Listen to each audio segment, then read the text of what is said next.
కలలయ్యి వెనక ఉన్నా అలనయ్యి పిలిచినాగా నువ్వు దాటే దారినంతా ప్రతి చోట పూసినాగా ఇరు మనసుల మాటలే ఒక చోట మౌనమయ్యాయిలే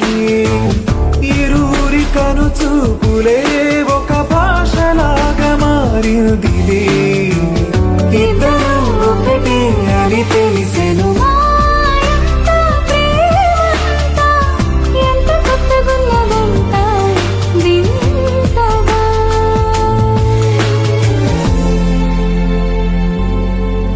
అనుకోని వరములాగా ఎదురైన చెలిమి నువ్వా ఎదలోని వెలితినంత వెలుగేదో నింపినావా నిన్ను నన్ను జట్టు కలుపగా దూరాలు దూరమయ్యాయిగా చిన్ని చిన్ని చిన్ని స్పర్శలే భావాలు ఎన్నో చెప్తాయిగా కలలు నిజము ఒక చోట చేరి